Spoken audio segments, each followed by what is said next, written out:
alive. This could only happen because the electrode ray is off. Only a madman can believe that she could ever be like before. But he's talking about the greatest brain ever made by man. I'm sure you've come to the same conclusion I have. Truth. And so... G'day. Today on Truth and Soul, I'm talking the New Zealand Advertising Podcast. I'm talking to one of the leading advertising creatives in New Zealand over the last 20 years.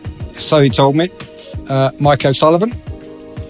Now, I first met Mike at the School of Communication Arts in London in 1988, I think. Might have been 1989. For some reason, we got on and worked together for 5 or 6 years in London, struggling to make a name for ourselves in a tough market. Following a chance meeting with a kiwi in Cancun, Mexico in, I think, 1995, we were both offered a job at Y&R in Auckland. In the end, owing to domestic issues, Mike came, I stayed at home, and unleashed from the handbrake of working with me, he went on to be ECD of Mojo when it still existed. Then Roger MacDonnell hired him to go to Colenso to turn it into a creative powerhouse, and that's when Colenso started on its path to creative glory. He then had a lost year at Clemenger Melbourne, Clemenger BBDO Melbourne, returned to Saatchi New Zealand, and together with Andrew Stone, returned the agency to a certain extent to some of its glory. Then the two of them left and had mixed fortune setting up Droga 5 in New Zealand before Mike went out on his own, and he's kind of working on the quiet, set up the collective, and now Many Minds where he is now. So a bit of background. I was one of Mike's best men on his marriage to Stacey on Cancun Island a couple of 100 years ago. I am an absentee godfather to Mike's younger son, Danny, who is an avid listener to the podcast. Hello, Danny. But I'm sure that relationship won't stop us from abusing each other. Mike also introduced me to fishing, although I overtook him in skill and passion many years ago. So, Mike, welcome to the podcast. Thank you. Thanks for having me. First of all, so you are originally from Northern Ireland, and you grew up in where? I grew up in Derry or Londonderry, depending on your religion. And then I went to college in the UK, as you did back then. You didn't really go to college in Ireland. Everybody pretty much left, immigrated, heading off to London or a UK college. Why and how did you start in advertising? I went and did a foundation in art because I was quite good at drawing. And my uncle at the time said you should go to art college. And I did a foundation year there and I applied to do graphic design degrees in the UK. And I saw an ad in Creative Review to do the SCA, the School of Communication Arts, and talked my parents into allowing me to rock up there. So you were good at drawing. I sat opposite you in a room for 6 years, and I can't actually remember seeing any evidence of that. What happened? I think I was quite good at landscapes. I wasn't very good at a lot of other stuff. No, I was kind of artistic, but didn't really know actually what I was doing, actually, to be honest with you. The SCA was, from art college, the SCA was just an unbelievable leap from being artistic into functional, tangential, conceptual thinking. And I think if that hadn't happened, I would have been floating around some design studio somewhere, being an average graphic designer. So when the School of Communication Arts was run by a gentleman who sadly passed away now called John Gillard, who's a very famous creative teacher in London of design and advertising. And it's what the Media Design School in New Zealand is based on. So, Mike, when you first turned up at the School of Communication Arts in Clerkenwell, wherever we were, on that Monday, what did you think of everyone else there? I thought it was very international, and I was in London. I was kind of crap myself, and I didn't know what I was doing. But I thought it was going to be like an art college. And in the first brief that came in, they said, as you may recall, was develop the game of football in China. And I'm going, well, where do we draw? And they're going, no. You got to do some research. You got to do some problem solving. You got to do strategy, and you might get to do some creative stuff in about 6 weeks' time. And I went, oh my God, it was just a complete shock to the system. But then as you went through the college, you realize it wasn't a creative college, it was a problem solving college. And I think though that year was particularly formative going into advertising. I would never pick myself into advertising until I started there. When I seem to remember when we went to college, we were told that the chances of getting a job were straight out of college in advertising as a creative were 80%. Do you think that was the case? Well, we got a job. I think a lot of us did okay at the time. And I do think that the college was unbelievably deeply connected to the industry. I mean, some of the people that we had as tutors, our own personal tutors, I mean, God, Jeremy Clark. I mean, we used to go and see, Fink and Clark, who were rock stars in Saatchi's London back then. So we were immediately connected through the school and its network. I mean, Paul Arden as a tutor, Len Cheeseman come in to talk about typography when he was at Gold Green's Trot. I mean, it was quite amazing. So I think we definitely had an upper hand versus a college in Manchester or Glasgow or what have you. I think John's network was unbelievable. And what do you remember about the process of us teaming up as an art director copywriter? Jesus, that's a fucking hard question. I don't know, actually. To be honest with you, mate, I think I was drifting. I drifted into it. I did okay in a couple of projects. Then we all had to team up, and you and I talked, and we had beer, and we said, "Oh, let's just give it a go." And that's when I realized that I actually began to realize that graphic design was not for me. I didn't have the discipline, and arguably the talent to be really good at it. Whereas advertising, I got drawn into advertising, I think largely because other people suggested I should do it. So I think whenever you and I got together and it became a bit of a mission, then it was good. It was good. It was bloody hard work. I mean, shit, the hours we used to work, man, it was quite full. Yeah, we worked hard. There's no doubt we worked harder at the school than we did in an agency when we got there. Completely. But then I think the work ethic still continued when we got placement at Y&R, which was a godsend. You're listening to Truth and Soul. So, what do you remember of the process for us to get a job at Y&R in London? As I recall, we were given the placement and we had group heads who looked after us, and we rocked up and we were put into a tiny little office. It was like a toilet with no windows, and we were basically told, we were given briefs from head of traffic, which were things like write copy for Playtex retail ads for House of Fraser. And we did that for weeks on end. But what we said on every job that came in, we said, yes, we'd do it. And we'd do it till all hours. So every crappy little thing that was going through that monstrously big agency at the time, we would say, yes, we'll do it. Yes, we'll do it.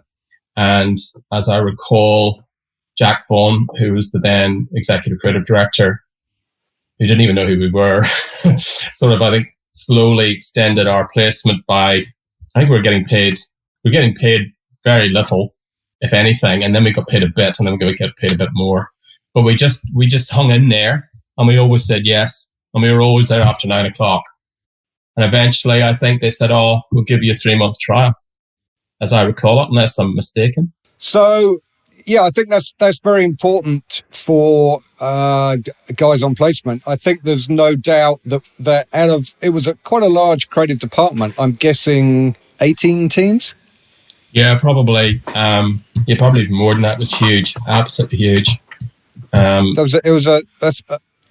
we joined, I think there were about 350 people in the agency. It was one of the biggest agencies in London, and I think it's fair to say we worked harder than any of the other teams there. But then, do you remember? And it was the traffic girls, I think, who got us the job, because because they kept, we did everything. We were so useful to them. And then it would be, we're supposed to leave at the end of the week. And I think that they would go in to the Jack Vaughan, the creative director, and go, you've really got to keep these guys on because they're doing all these projects. Yeah, I think that would be about right, because we were hungry. We were scared and we were hungry and we wanted to be there like you wouldn't believe. And we were nice people too, actually, which helped. Well, I was. I think that they were, and we were useful. So there's a lot of lessons to be learned for everybody, actually, in any job. I think that we played really well back then. Do you remember Jack Vaughan telling us to go home? Yes, I do remember Jack walked back past our office one night, and it was after 9, and he said, "What are you guys doing here?" My bad Australian accent. And he said, "Go home. You're always bloody here." And we went home. But we always did stay until he left, as I do recall, Paul. Even though we found stuff to do. I don't think it was too much of an issue staying longer than Jack. No, true.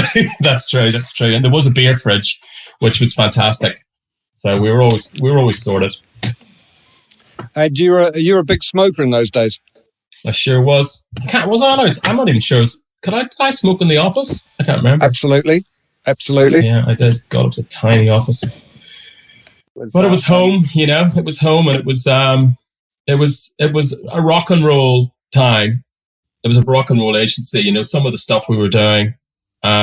It had a humongous bar. It had a gym. There was bottles of Perrier in the restaurant when you walked in, all free.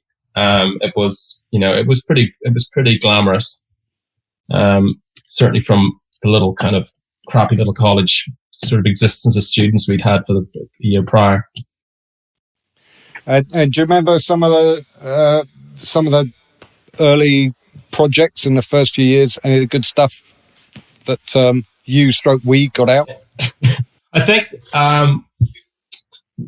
because the agency was going through such horrendous, mostly downs with the occasional ups, we managed to see through quite a few what we used to call Black Fridays or Black Wednesdays, Black Tuesdays. It all depended. It was basically a day where they basically let people go. And it was terrible. And some people knew who else was going to go before they got a knock on the door. It was just, I think you remember that, Paul. It was just, the employment rules were somewhat questionable.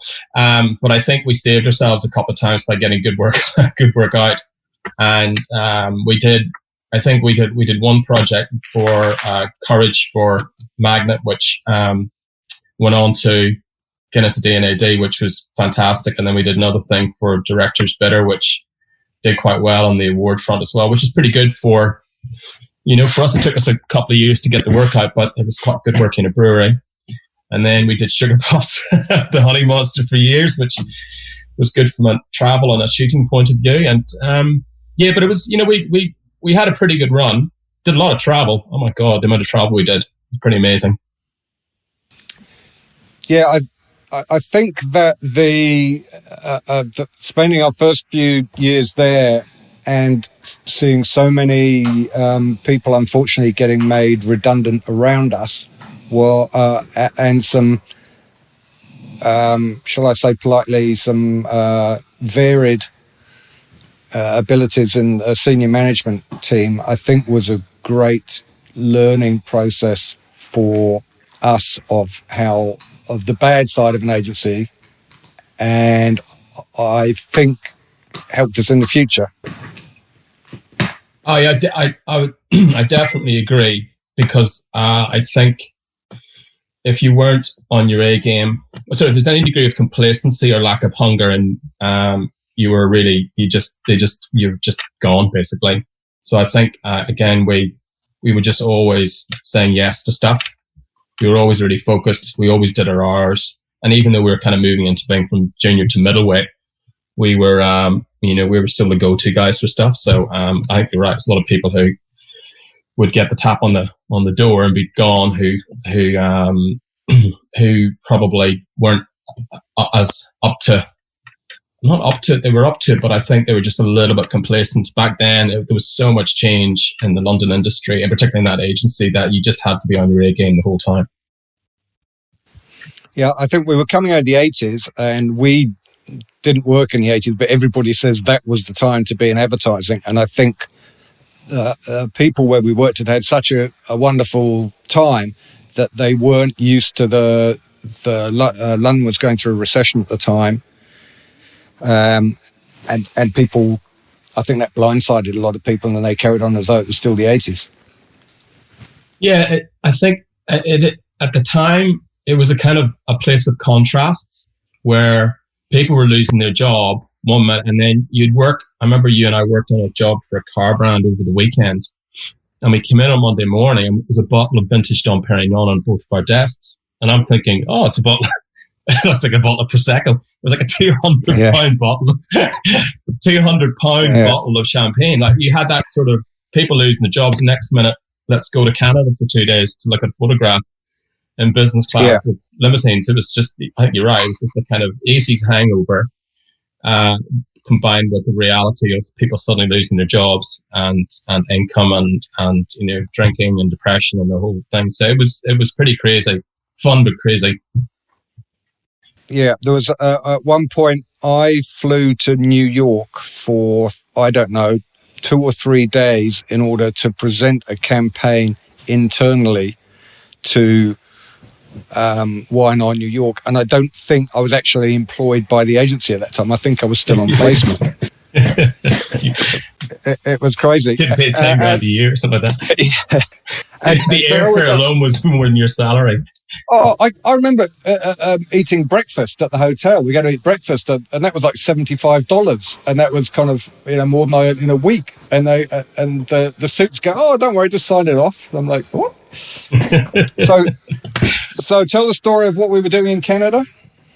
Oh, I think, well, as I recall, we worked on Air Canada for years, so that was a piece of business that we were regularly on, and we were asked to go and do a campaign for the fall, which is the time obviously people go to Canada to see the leaves and the forest and stuff like that there. So it was a fall campaign. Anyway, we had to go and find the perfect shot in a stock library. So they said, well, why don't you guys go to Ottawa for a couple of days and sit in a stock library in Air Canada and find the best photograph of a lake and some beautiful autumnal leaves, which is what we did basically. But, chauffeur driven to the airport, first to business class, beautiful hotels, to spend a couple of days looking at some transparencies. And then we got back in the plane and came back. It was just surreal. Absolutely surreal. I think it was about 10 minutes looking at the transparencies, to be honest. But that was normal. It was just the way it was, It was just the way it was. And that was when you bought 2 suits and wore them both. Catmer, my friend, told me to. Catmer told me to buy. I said I need to buy a suit because I don't own a suit, and I thought there was 2 for the price of 1 deal going on the store in Ottawa, but they were the wrong size, and I had to. Catmer said you got to wear the suit back because you get paying for tax. If you wear it, you don't get paying for tax. So I'm okay, sure, I'll wear it. But of course, it didn't fit. So I spent 8 hours of playing with the legs tucked into my socks, barely moving, and then very slowly walking through security so I could wear the suit through. And then Catmer told me the cab after going to the airport that he was bullshitting and it wasn't true. Thanks, mate. Sorry about that. So how did you end up in New Zealand? So you and I were doing quite well, and we kept winning these international kind of award things. And I think one year we went to Texas to win the international Y&R award, and then the next year we went to Cancun in Mexico. And as happens, you've got a global network with 100+ offices. There's the bar at the hotel. Who are the last 3 offices at the bar getting drunk? There's Australia, New Zealand, and the London office. And of course, we bumped into somebody there. He said, would you ever come to New Zealand? I said, you must be fucking joking. Catmer said, absolutely. And then the period of, I don't know, it was 6 months or a year or 9 months, which you changed your mind basically, and I changed my mind. you stayed, and I got on the plane and came down, never having been here. And that's where the wild ride began. I think there was a girl involved. There was a girl involved. You fell in love. Catler fell in love with a chick who used to work at Saatchi's in London, and he basically didn't want to leave her, which is fair enough. But I sort of committed to going. I told my mum, and my then girlfriend had told her mum, and we then went, oh yeah, let's just do it. So didn't really work it out until I actually got to the lounge the departure gate at Heathrow, and went, oh my God, we're actually going to New Zealand. I was like, holy shit. But you did stuff like that when you're young. You just went, oh yeah, fuck it, just give it a go. Because I seem to remember, like we had to go to a bookshop, because it's pre-internet days, a bookshop, and try and have some idea of what New Zealand was like. Oh, you had the Lonely Planet guide. You were going, you were reading through it, but apparently there's a North and a South Island. Oh, really? Oh, cool. And there's skiing. I go to brilliant. I've love to learn to ski. It was very pre-internet. With limited information, but I think, I don't know, there was a kind of always a sense of promise about the place without knowing a lot about it, actually, oddly enough. It just felt like the right thing to do. You're listening to Truth and Soul, the New Zealand Advertising Podcast.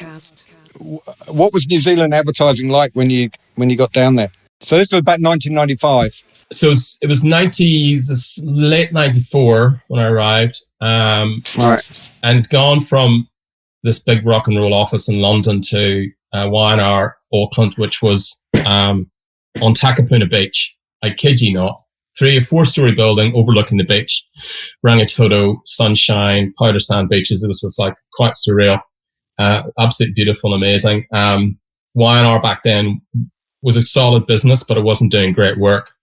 And the people doing great work were Saatchi's New Zealand, predominantly Wellington, and this really cool random shop called Mojo.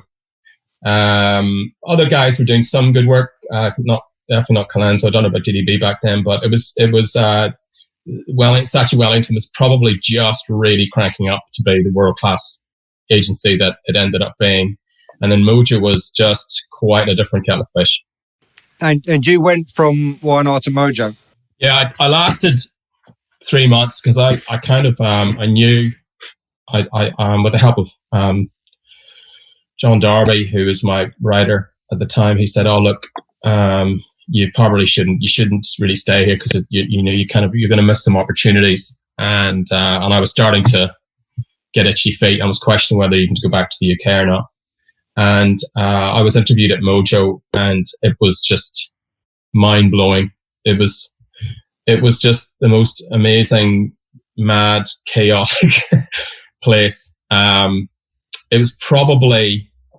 It was like what I suppose a Hyle Henry would have been back in London, or a Monkeys now, or what have you. It was, in startup mode. It was just this crazy agency with lots of clients doing the most off the wall work. It was absolutely fantastic.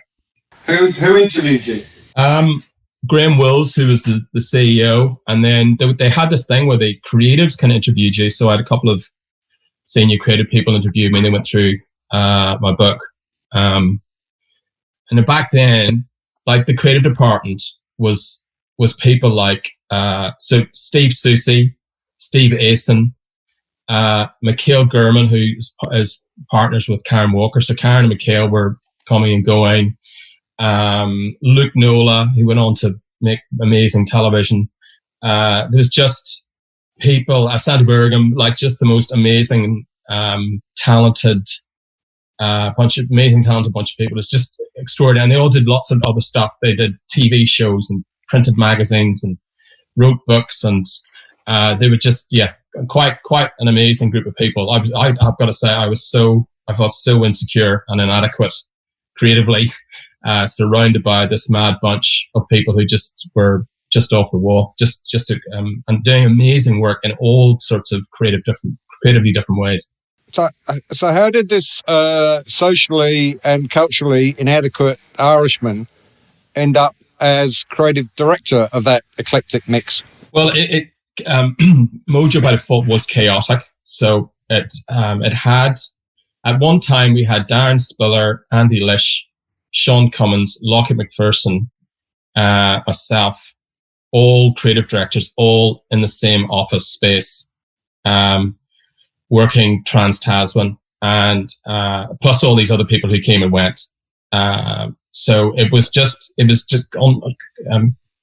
not quite, I can't remember the expression that Woolsey had, but it was kind of organized chaos. And as a result of that, it kept going through sequences of success and failure. Anyway, one day, I kind of looked around and went, oh my God, a lot of these guys have moved on.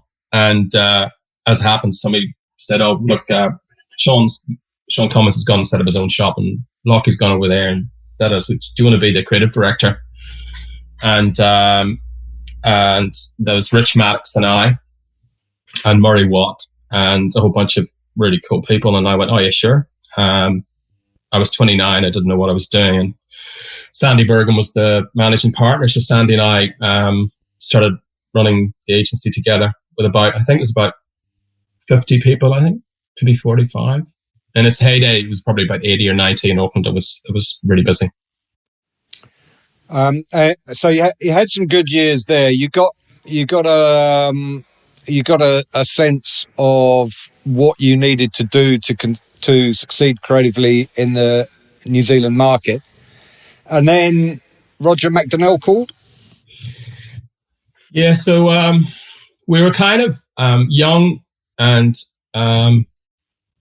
just having a really good. We were just having a laugh, actually. To be honest with you, I made some great pieces of business when we were working on DB with all these different beer brands, Twisties and Burger Rings and Apple. We launched Bank Direct, so it was a kind of young, cool, funky sort of place, and a lot of talent. Anyway, we started winning awards. That's what happened, because Mojo wasn't awards focused. It didn't have that kind of the UK discipline of idea and execution. It just did stuff. It made stuff that was cool. You know, I picked up some packaging in a store.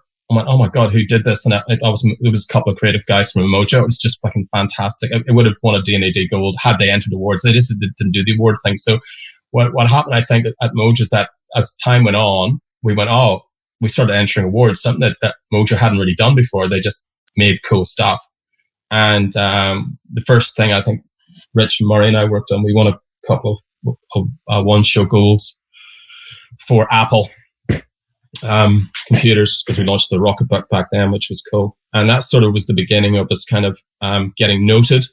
And we won some stuff at Axis. And then my phone rang one day, and it was Roger MacDonnell, who was the chief executive of he's actually basically ran back then Clemenger, Wellington and Colenso. And he said, would you like to be the ECD at Colenso? And my first answer was no, not a shit show. It's Colenso back then was a place that it had lots of very big clients, but the work wasn't very good, and people were it was seen to be a place that people went just to earn lots of money. And because we thought we were so cool, we were thinking, oh, we're not interested in money, we're just interested in doing cool work, blah, blah, blah. So I went to see Rog, and he interviewed me on his boat. Strategically very smart, because he knew I like fishing. And it was a huge launch in West Haven. And he showed me the boat, and down in the front main cabin was, I would think, at least $40,000 worth of fishing tackle. It was some of the most expensive fishing tackle I've ever seen. And he talked about how he was into fishing, and pretty much that was it. Where do I sign? It's for those of you outside New Zealand, it's kind of interesting that whereas some countries' industries may run on drugs, there's almost a mafia in New Zealand advertising of fishermen. Yeah, true. Very true. Throughout the industry, throughout the film industry and the production industry, there's the thing that ties people together often seems to be fishing, which is a little bit bizarre, but fun. you said, what did Roger say he wanted from you? What did he want you to do?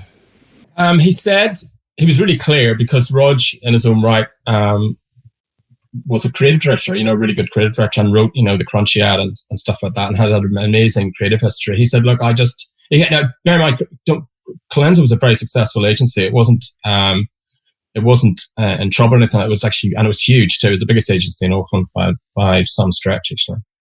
What he said, look, I just want to do really cool work, and I want to do what you guys are doing at Mojo, basically. And he said it's a risk because you're very young. And I was 30, I think, 31. But I was kind of naively confident. I just said, oh yeah, sure. And he said, I want to do great work and be famous for, just be famous for doing good work. I mean, it was a completely, a total creative vision. It wasn't about dollars. It wasn't about scale. It wasn't about business. Or he said, I just want us to do great work. So he hired Rich and I, and then Rich and I hired a bunch of other people, and we sort of got stuck into it, really. So you're quite young, 31. How did you go around managing people who were older and more experienced than you, also probably more talented, but you'd been put in charge of them? How did you cope with that? I think Rog was really good because he was very much a partner, as was Neil, but probably Rog particularly because he had a good relationship with a lot of the creatives. But to be honest with you, he sort of gave me carte blanche to bring in people that would want to be on the journey. Some people just didn't want to be on the journey, and they just wanted to go and they left, and that was fine. A lot of people, I was able to recruit some really good people, like Jen Story, for example, was head of TV at Mojo, and she was kind of the first person I really wanted to get her to come over because she was Jen could make anything happen. I mean, that's the thing about Mojo. We could make anything happen because we didn't care how much money we had. We just could make stuff. So people like her, we got on board. And once we started, I hired quite a few junior people who just brought a different point of view and a hunger and a passion and a disruption element to the department. Rich was fantastic. He was fucking fantastic. Toby Talbot was fantastic. Toby was there. What, Toby Talbot? Oh yes, yeah, Toby was. Toby was there and doing good work. He was doing, him and a few people were doing good work there already, or trying to. And I think what happened was that we kind of, it was just this kind of emerging, disruptive bunch of troublemakers, and that in turn got suits to become troublemakers. And suddenly, we were going back and work would be sold that clients, the clients wanted to be troublemakers. Suddenly we just, I think, I remember going to Access, and Rich and I picked up some awards for Mojo, but we're sitting with the Colenso guys, and, Colenso had a very average night. And then I think a year later, I think we had won 38 Access awards, of which about 5 were gold. And they were for AA, for Casio. Oh God, what else? There's about, I can't remember. Anyway, there's a whole, but it just literally happened so quickly. And it was like a kind of, a revolution. Everybody was in, everybody wanted to do good work. And then what happened was, Rog sat me down and he said, right, we need to start,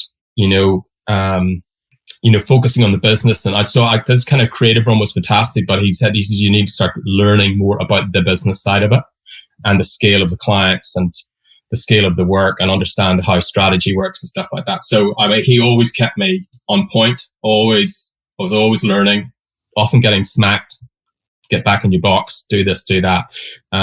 So although the creative thing was fantastic, I was always kind of continually going, oh shit, I fucked that one up.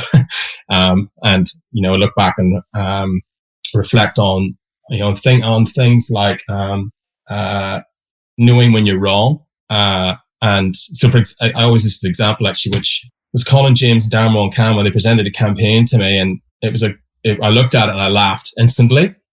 And I said, no, it's not right. And I kind of looked at the campaign like it was, I don't know, probably an old school way of looking at it, going, oh, where's the idea? Blah, blah, blah. When it was just funny. And Colin and Darren came in the next day and they said, look, we really think this is kind of good. And I looked at it again and I went, fuck, I'm wrong.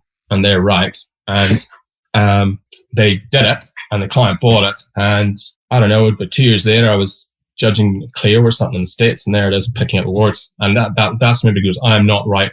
I'm wrong a lot of the time. And that's why I think one of the things about having that group revolution happening was that a lot of people were there who just were really good spirit, really hungry, and they were right and way more talented than I ever was. So I just kind of rode along with it and enjoyed it when I could. I quite understand the possibility of you being wrong. I'm just surprised. I didn't at the time. What's more surprising is Con and James being right. You live and learn. So you were there at Colenso for a number of years. You had fantastic success. The agency, as I've mentioned in other podcasts, that was when Colenso started being the powerhouse that it is now, and that it is carried on being for about the subsequent 15 years or so since then. But you headed off to Clemenger Melbourne. Yes, it's like many of us.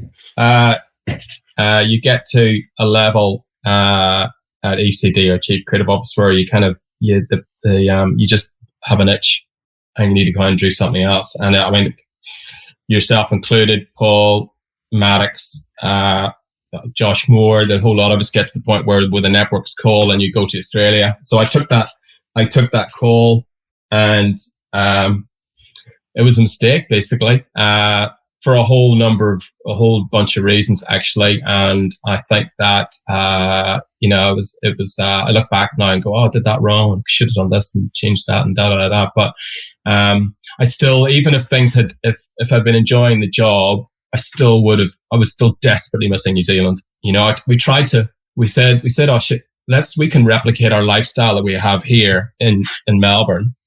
And we were earning good money and nice houses and we were living near the water and blah, blah, blah.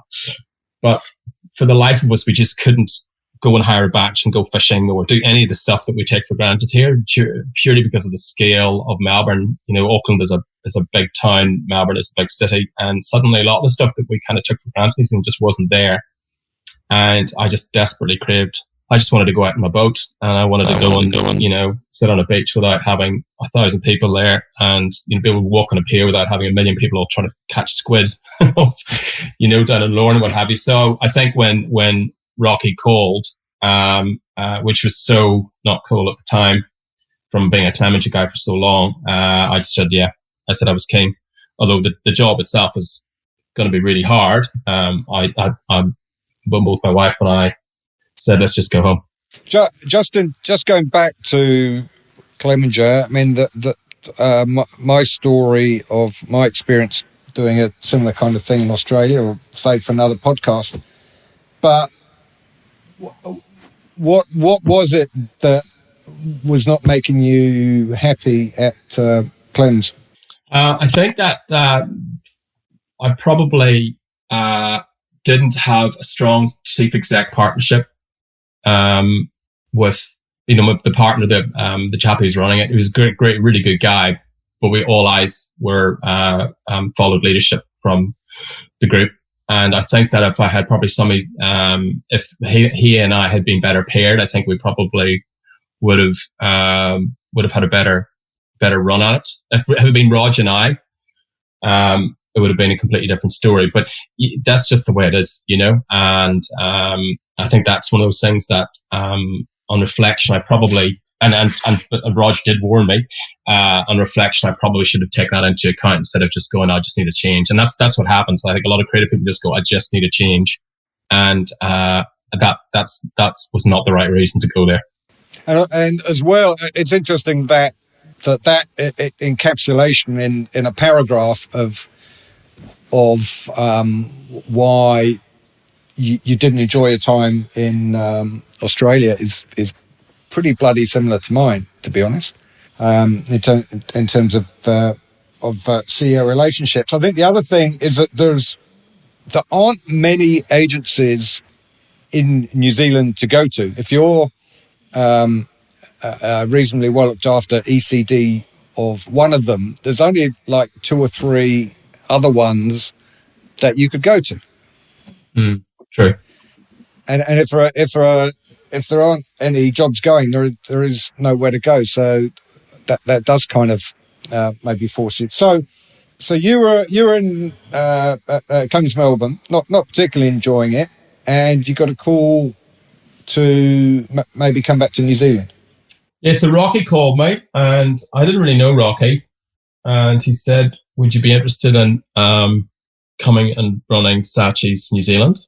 And which was kind of weird because Saatchi's had always been, in a friendly way, the enemy. They were at Mojo, they were at Colenso, we were always, up against each other and vying to be top of the pop. So it was kind of like, ooh, interesting, okay. But we met and we talked a couple of times, and he came over to Australia and he took me through what his plans were and how he was tracking. And it was the best option. Like you said, it was not a choice.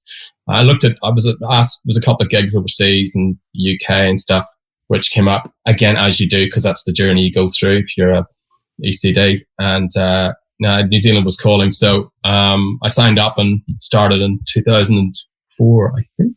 It was 2004, yeah. And how was that experience? It was, learned so much. Saatchi's, a lot of people will have different views on Saatchi's who'll be listening to this actually, but if you've got a few years under the belt, it was absolutely fucking amazing agency, just unbelievably good. There's nobody could touch it. It wasn't even, us little guys at Mojo were just like little annoying things. These guys were world class. They were picking up, they're getting silvers and silver nominations at D&AD, and they were just at a different level. And they were humongous size, like, multiple clients, government, FMCG. It was just humongous.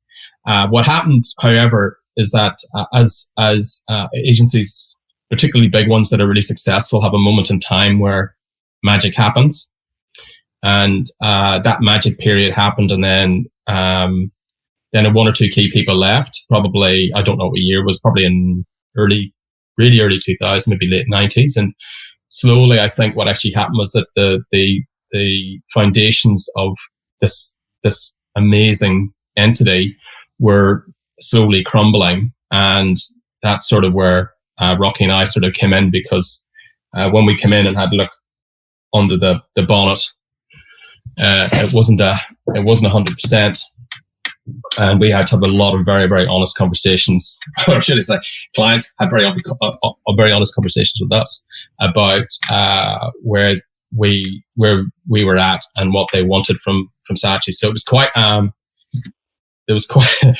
was quite a few tough conversations that happened that were quite scary in my first 3 or 4 months.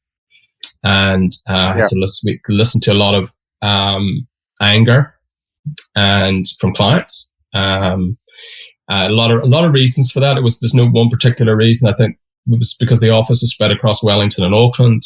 It was huge in Wellington and not so big in Auckland. A lot of the creative was coming out of Wellington because that's almost its spiritual home. Clients were moving, all the big clients like Westpac and Telecom, which was Spark. They were moving to Auckland. And when I went in, basically the first 6 months was a bit of a shitstorm actually. And I always remember my first week back talking to somebody quite well known in the business, Paul, who you'll know quite well, you know very well too. And I was saying, oh, blah, blah, blah. And I was talking about a certain client, and he said, don't talk to me about that client. And that person was was running one big agency in town. I went, oh my God, they're talking to one of our really big clients. He said, don't talk to me about that client. Don't talk to me about the client. I went, oh my God. So yeah, it was pretty tough. It was really tough. First 6 months was not what I thought it was going to be. The perception and the reality were quite different. Initially, there was a restructuring of Saatchi, some very painful re-engineering, but then things started to come right. What was it that do you think that led to that turnaround?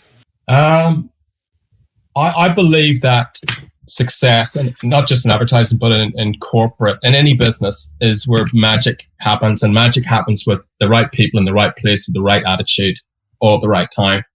I think it's happens with in agencies, particularly where success is really clear when they're doing really, really well. And what happened was that after a period of time, people start believing in their own success when things have moved on. And I think that sense of hunger that we talked about earlier, having hunger, having passion, always being acutely aware of what your clients are thinking, always doubting yourself, always learning, is that with Saatchi's, because it was so good, it was so amazing that nobody questioned it. You know, this was an agency that fired a group of clients because they just didn't like the work they were doing for them. That's the belief set that they had. That's how powerful they were. And I think that whenever Rocky and I got in there, unfortunately, a lot of the great leaders had moved on, but the belief was still there that they were really good, and they were really good. But the clients were just disconnecting away. They were struggling to deal with some attitudes that they just going, things have moved on. They weren't used to being, you couldn't tell a client what they're going to do. You had to listen to what the client wanted. It was this transition. So when Rocky and I got in, we shut up and we listened. And it was really obvious we had to relocate most of the business into Auckland. We had to tell everybody in Wellington, sorry guys, all the key business, but particularly Westpac and Telecom, which are critical pieces of business for Saatchi's back then. We need to relocate people up. And basically, a lot of the guys down in Wellington said, well, we don't want to move. And we ended up parting company. Then once we'd gotten through that sort of period, which was very painful for everybody concerned, there was a little bit of a glimmer on the horizon because we had kind of a level playing field with a lot of our clients. I think the clients said, okay, we're going to give you guys a chance because we'd had some of those honest conversations. And that's sort of where it sort of turned around. I think that's where we started to, the kind of the green shoots came up, and it felt like we could do good stuff together. And that's when confidence there was a degree of confidence that came back. And we had a lot of new people joined as well, which makes that different. That whole business of having a team of believers and, people who are going, yeah, we can do this. And Saatchi's was a fantastic brand as well. It was the one place you could get into a taxi and go, take me to Saatchi's, and the cabs knew exactly where the place was.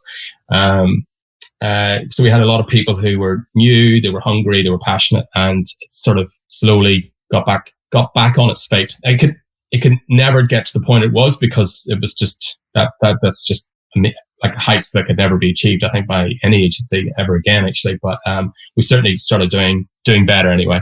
And you had a pretty incredible credit department then.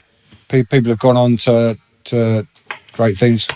Yes, I did until they all got bloody hired. I think one of the things about New Zealand is, and I think that I always remember this with Colenso, particularly, is that when you create the environment, and that's all that Rich and I and Toby did, we created an environment where people could do good work, make good work, and a passionate belief. You immediately attract people.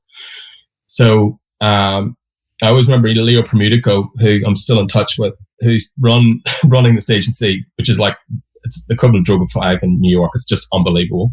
But he got on a plane and he came to New Zealand with his portfolio. He says, I really, really want to work at Colenso. I really desperately want to work at Colenso. When he was 21, he just gave up a football scholarship. He says, I want to work at Colenso. And he came and showed me his book, and I told him to change a couple of things, and he went out and changed them literally the next day. And he just desperately wanted. And what happens, a whole bunch of people were knocking on a door because of the belief.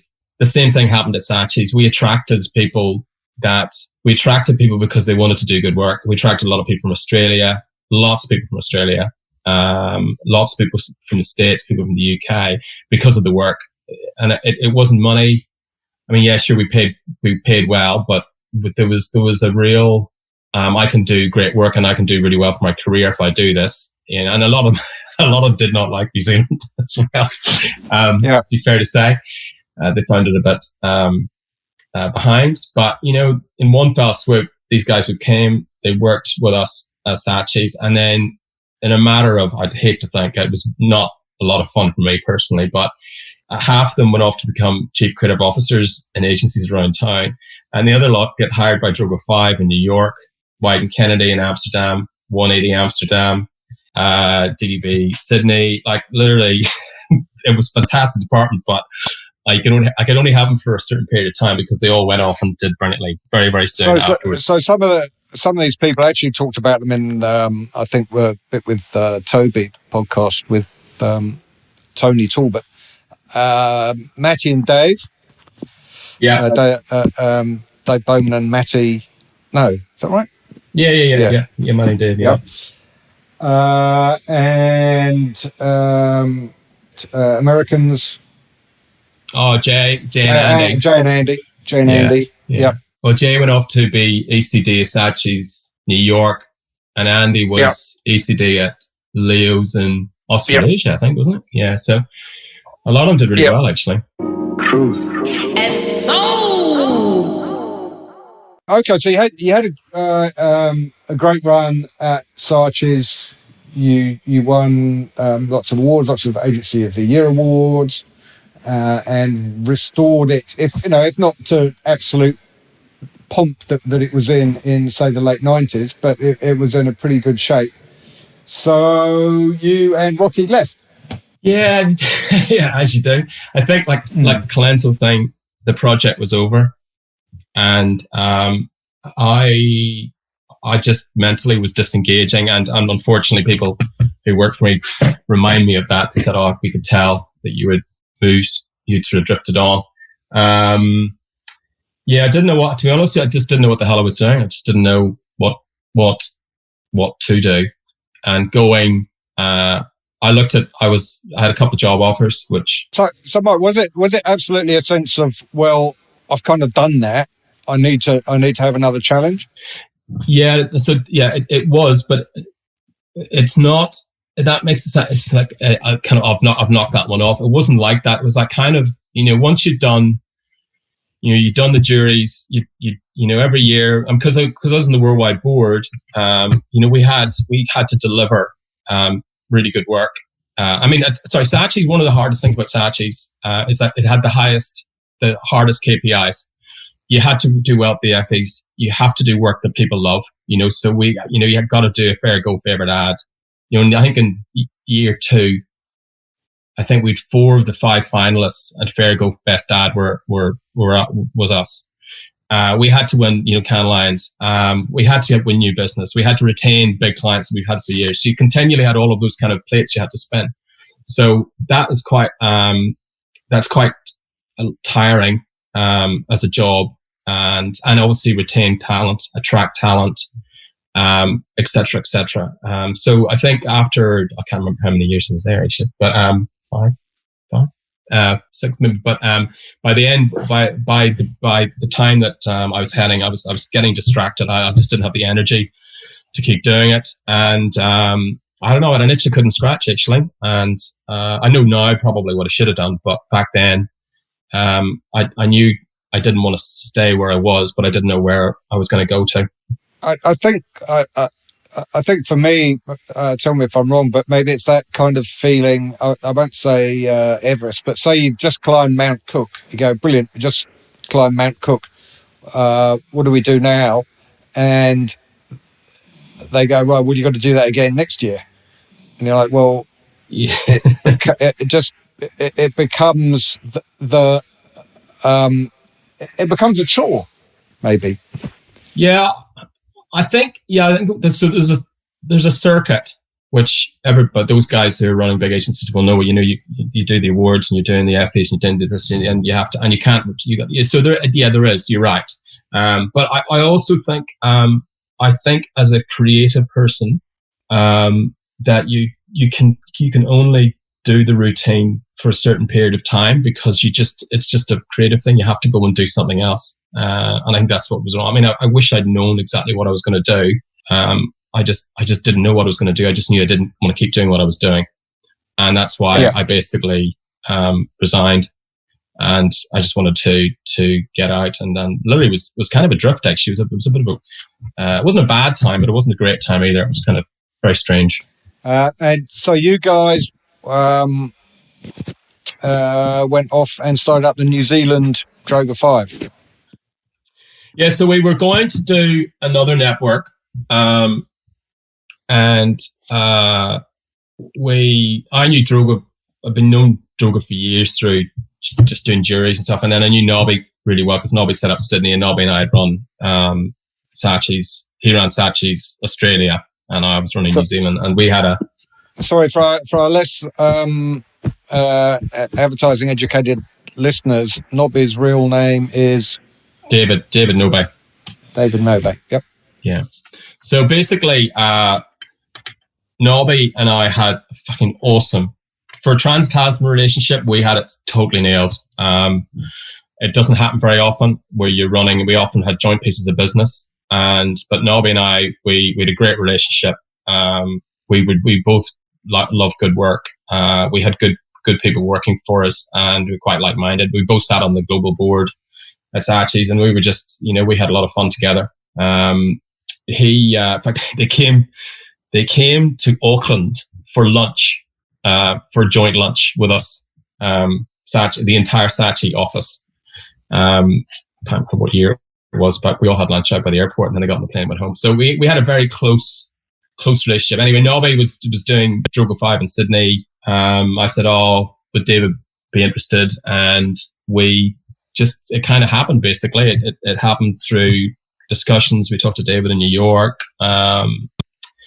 He was keen and we had the credibility from a work point of view. So we set up in, I can't remember what year it was, Jesus. We got offices down in West Haven and there was 3 of us. And we started trying to find some business. I personally was completely shell-shocked. I did not know what had hit me. I just was going, oh my God, my whole world has turned upside down and I don't know. I didn't know what was going on. But, I was the one who'd sort of pushed it and we were on the journey of a startup. So that thing of sitting there in an office, who was the third person? James Polehill, who's James Pole. So 3 years in there, you don't actually have any business, and you go in the morning and go, what shall we do today? And you think that's okay, it's going to be quite a lazy day, and then you think, well, we have outgoings, we have no income. How long can we keep doing this? Yes, and yes. It was like, an enormous fucking office too. A huge fucking palatial office, which we signed a lease for. And we were funding this. It wasn't, we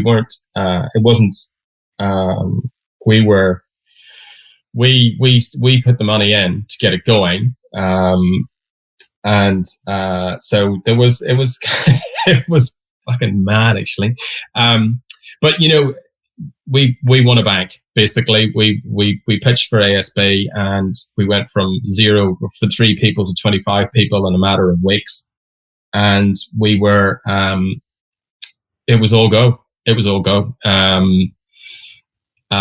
Probably we had other bits of business as well, but I think it was suddenly we were doing everything and we were busy. And that went on for 3 or 4 years? Yeah, I can't remember actually. My memory's getting really. I think it's about about two or three. I think.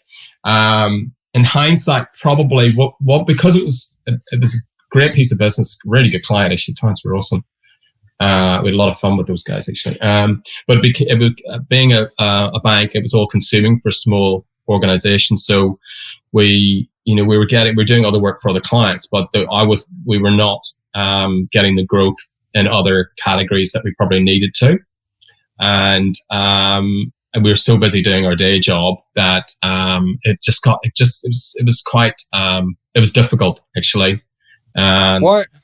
Sorry, Mike. Why? Because I think this is really interesting. Lots of it seems to me more so. There's a lot of people, creatives, particularly, go, "Oh, I should go and start my own agency," and it's not easy. Why do you think that? Because you and Rocky had a pretty good reputation around town. You had offices, you had a big client, you're doing work. Why do you think that it was difficult to attract new business? Well, there's a whole bunch of reasons. I think people, particularly creatives, need to transform from being creative guys in an agency doing great work and wake up every morning thinking I'm going to do a brilliant creative, to running a business. It's two different worlds. And I hadn't transformed into that world. I was still kind of looking back at that world in this huge office going, oh, this is new. So I have to make money to survive and I need to do this and do that. It's quite a weird transition. I think that, and that's very hard for a lot of creative people, and nobody tells you. I'm telling people now, which is interesting, I'm doing quite a bit of mentoring work. I'm telling people, particularly over 40, this is what you should be doing. But so that was a big thing for me. I think that the other, I think Droga 5 was the wrong model to set up in New Zealand. Droga 5 is a unique, amazing creative hot shop that works really well in big markets like the States and in Europe, because they can work on multi-million-dollar projects and do great work. And employ good people and make good and have good revenue. In the New Zealand market, where you kind of need to be a jack of all, you can't just be the pointy end of really amazing creative. You've got to do ads for cabbages. Droga 5 was not the right model, and we probably and also the industry was shifting hugely at the time in terms of digital, traditional media, TV consumption, all the stuff that we talk about endlessly.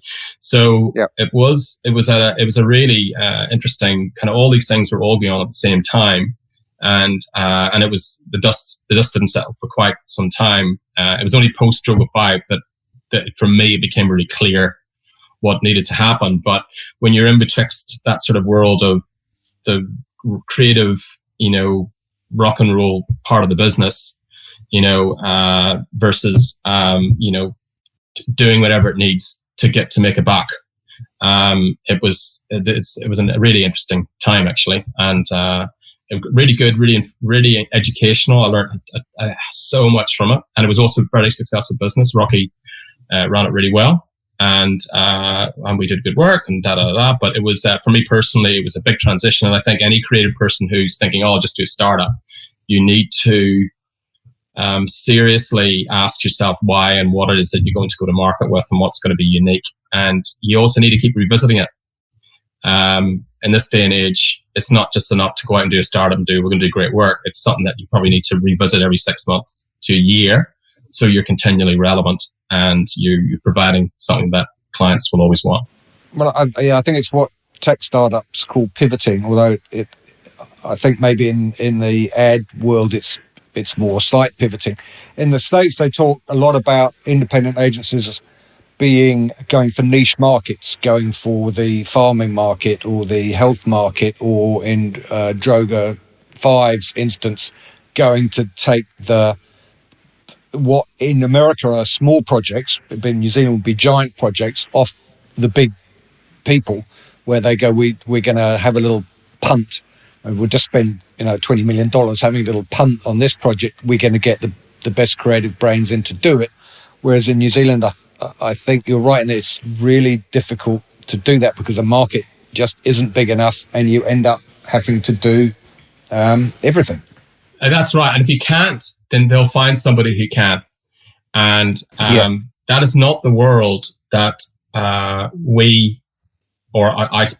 grew up in. With this world of creative and data and best ideas and blah, blah, blah. And then suddenly you go, when you wake up and realize that, you go, oh my God, it's an epiphany.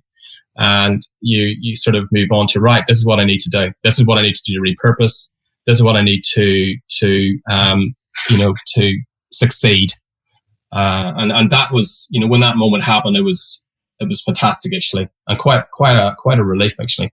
So you've after Droga, you kind of set up your own places and deliberately went for a lower profile, a much less awards junkie focus. Yes. What happened was, Rocky wanted to move out and do something else, and he went off to work with Simon Mutter at Spark, and I had a good conversation with David to say, look, I don't, Droga 5 doesn't really work for here, and I think it needs a different model, needs a different brand. So we agreed to, we still had bits of business that we'd worked through Droga 5. So we just said, look, I'm just going to rebrand it, and David was fine with that. And we just basically, I went out to market. I spoke to an awful lot of clients, even clients who'd fired us, to say, why, what do you want?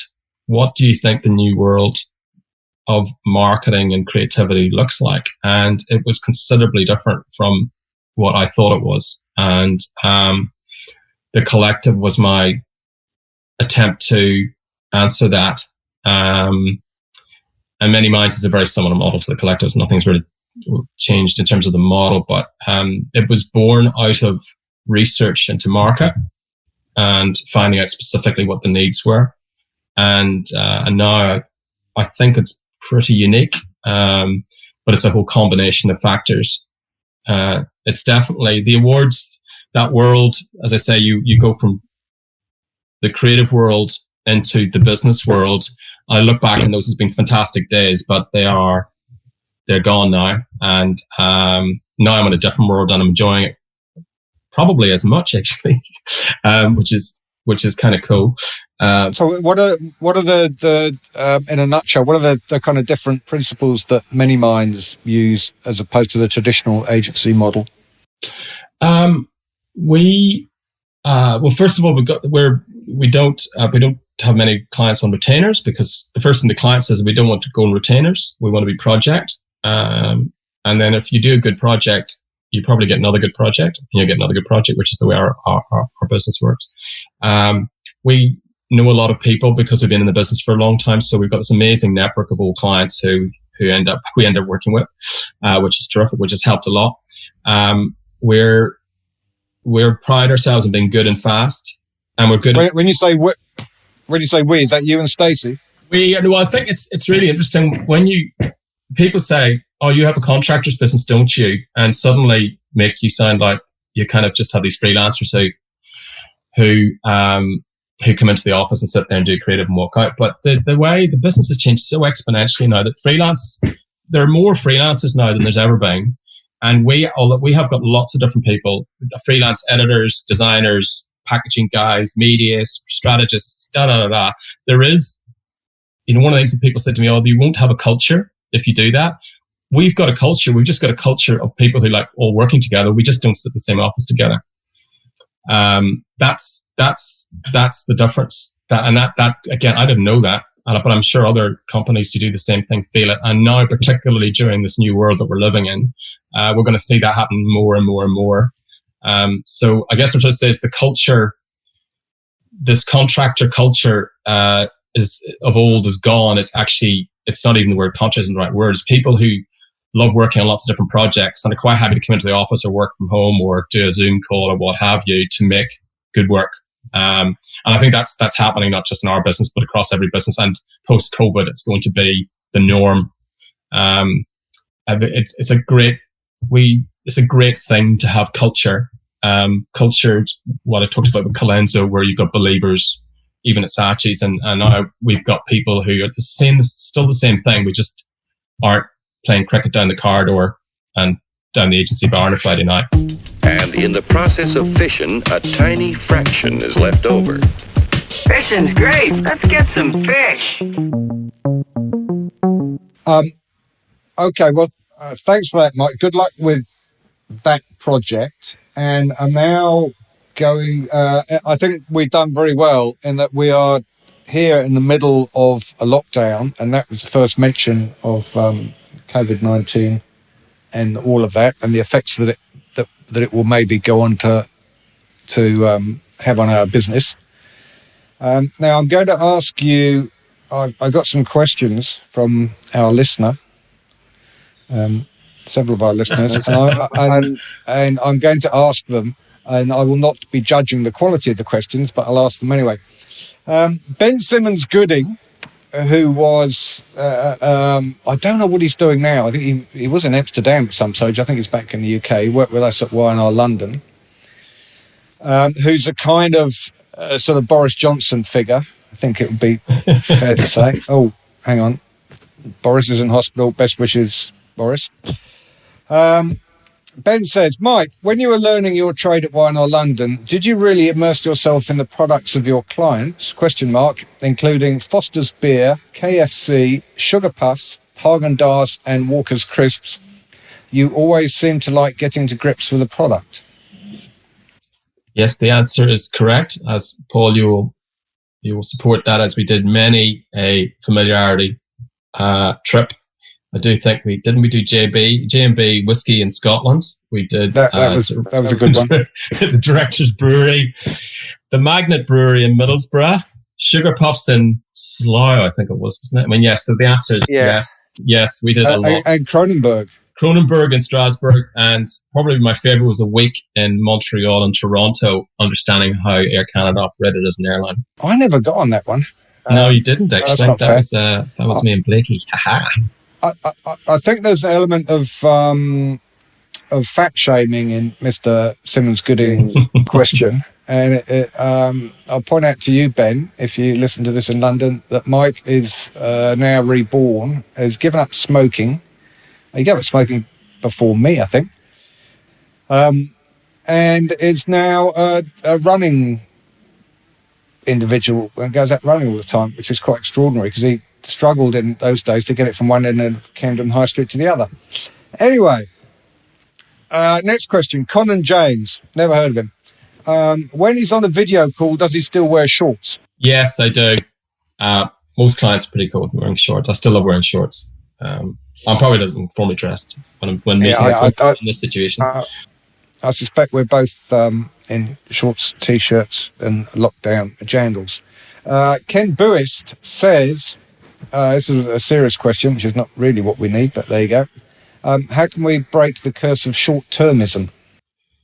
What does that mean? What he means, the answer to that is that we can't, because it's capitalism. That he means at clients trying to build their brand or incrementally increase the sales of their brand in the next quarter, in the next 3 months, rather than looking at the long-term health of the brand.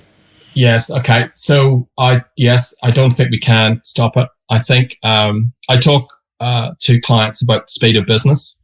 I think the speed of business has ramped up to such a speed in terms of getting stuff, changing stuff, reacting to stuff in market, change it, get it back into market again, that, particularly driven by digital, that will never go back. And unfortunately, it's driven in some instances for the right reasons and some not. But I think that it's just going to be the norm. If anything at all, things are going to speed up. Yeah. Janelle Rawback, never heard of her. Janelle says, how has your Irishness helped your success in New Zealand? So I just changed that, limited success in New Zealand. Right. Thanks, yeah. I think somebody said to me, actually a few people said to me, when you can make a radio script sound funny. I can't do it justice. Can you read the radio script or read the TV script? I think the Irish accent helps when telling a story. That I think that you can sort of get away with murder, and you can F and blind, and people will forgive you for it, and it's usually quite entertaining. So it has helped, but I don't think it's the sole reason why I've got a couple of clients or worked with a couple of clients in the past. Yeah, no. Dave West, is that Westy? No, Westy's Paul. Another West. Paul, right, okay. Dave West, not Westy, says, can we fight our way back to the advertising credibility days of the past, or is the current situation, brackets, COVID-19, as good as it's going to get? Okay, so I think, personally, I think the word advertising is one of the things that creative people should do. So I work with business consultancies. I do mentoring. We do packaging, which a design company do, but we wouldn't do the packaging ourselves. We just get somebody who's really good at packaging design to do it. Creativity is always going to be needed. And I think that our industry, creative people and creative thinking and creative strategy and strategic thinking is always going to be wanted, and it always will be paid for. I just don't think we can specialize and just say, I just do advertising. I think that will always be wanted at the table, at the board table or the leadership team's table, provided we bring that sort of creative thinking to problem solving. I think that'll always be there, but we need to be seen to be relevant. I think that's half the problem, is that, we'll bring our ad agency in. Unfortunately, we just don't have the credibility that we used to.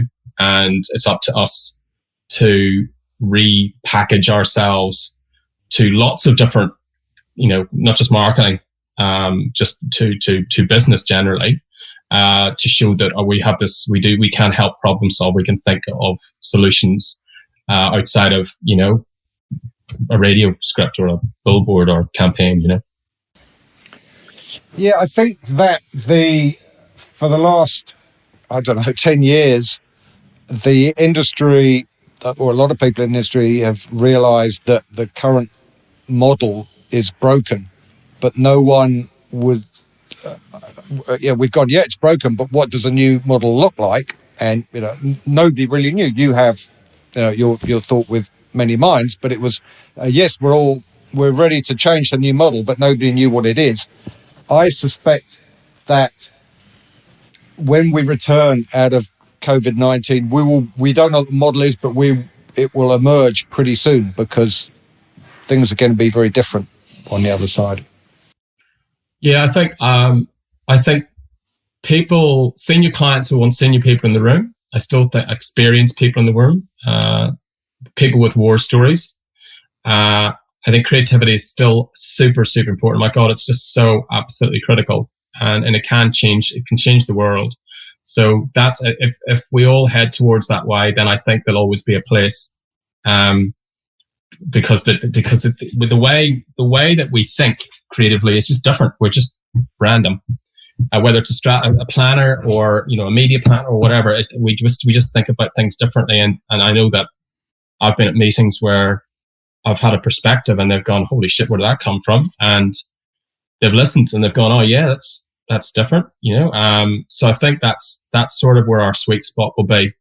The days of, I think there's thinking and there's making. The days of the making and production and all that stuff has been commoditized, and those days are long gone. But the thinking bit, multi-disciplines, multi-category is still really important. I think we've got a role in business going forward. Yeah, I think it's where the creativity comes from. I think in the old days, it was advertising agencies think up long-term campaigns for our brands, and they kind of had a monopoly on that way of working, and now it comes from outside advertising agency. It comes from all over. And it just depends how good the individuals are who are coming up with those thoughts, rather than where they happen to work. Yeah, I think that's totally right. It's a bunch of specialists a selected bunch of sets, depending on what the job is it seems to be the way it's going from what I can see.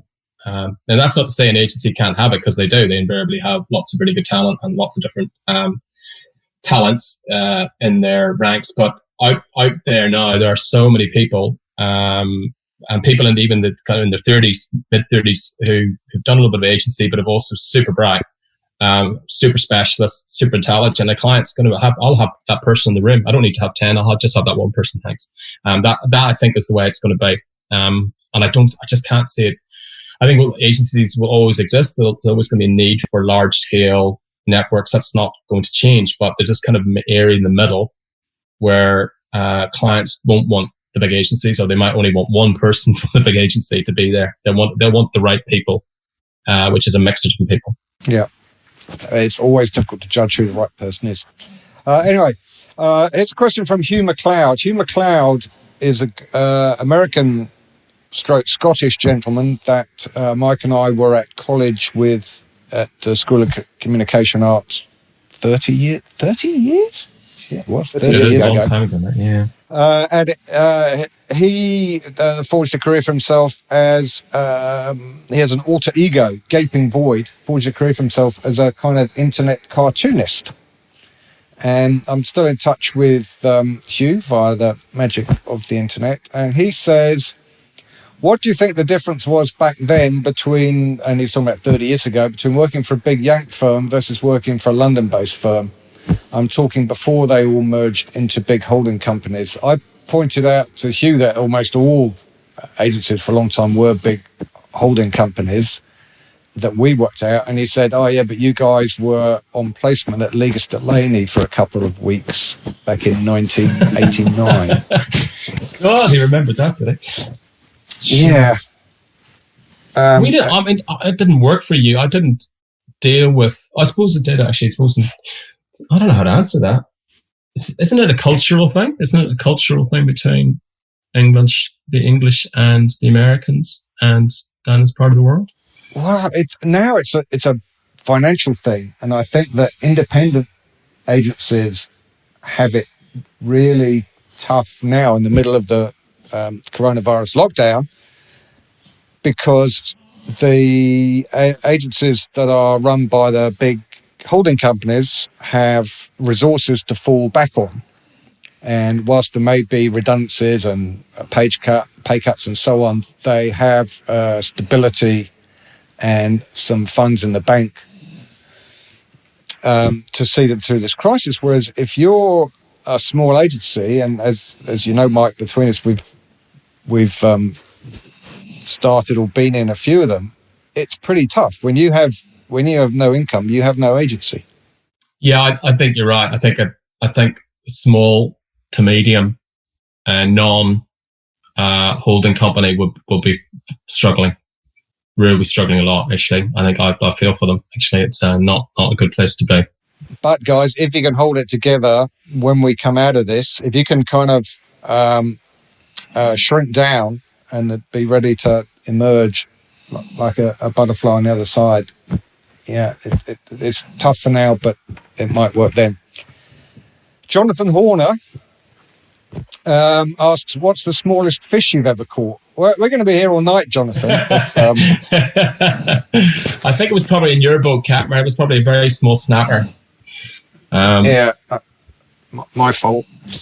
Of course. And finally, Lee Shaw from Lancashire of Production Partners asks, he says, I think Mike should do a later podcast and be the person who interviews you. Well, I don't know that Mike will be the guy, because he knows too much. That's a great idea, Catmer. I think that's genius. He knows too much. You haven't had one done yourself yet, have you? No, that's we're saving that one for the Christmas special edition. That's if we make Christmas. Let's see how we go. Anyway, Mike, that's been great. Thank you so much for coming on and talking about some of the good old days and some of the not so good old days. Good luck going forward, and hopefully I'll be able to catch up with you and the family before too many months have gone by. Yes, indeed. We'll see you soon, mate. Brilliant. Cheers. Okay. Talk to you later. Thanks, Mike. Bye. That's the end of the podcast for this week. Hopefully we'll be able to get together another one soon. Thank you very much for Mike O'Sullivan for having a chat. Thank you to Shane, Jonathan, Cole, Vanessa, and the guys at Franklin Road. They didn't provide us with coffee because we did this remotely for the first time. I had to make my own coffee, which was a bit of a hardship. But thank you to them, and thank you to the listeners, because we're still, I think, the number one podcast featuring me in the whole of New Zealand, which is a start. And we have some, we're still going. Hopefully we have some good people coming up. That's all from me. Bye for now. Thank you. On the Farewell Drive, we found 100 ways that our hands fit together.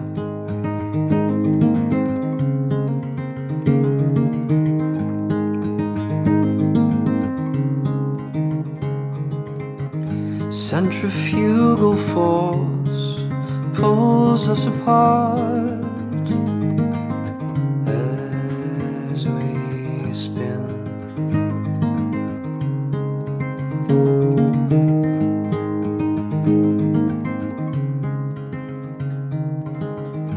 Please forgive my trembling hands, crudely silhouetted by the flickering spires of candlelight, while the wicked sleep sound, the anxious toss and turn. Thoughts come not as single spies, but in battalions, while the wicked sleep sound, the anxious toss and turn.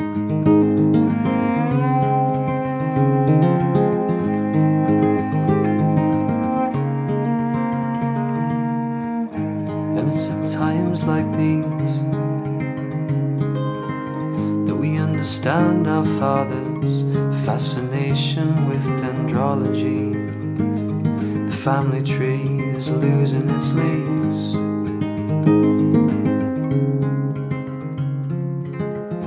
Please forgive my trembling hands, crudely silhouetted by the flickering spires of candlelight, while the wicked sleep sound, the anxious toss and turn. Thoughts come not as single spies, but in battalions, while the wicked sleep sound, the anxious toss and turn.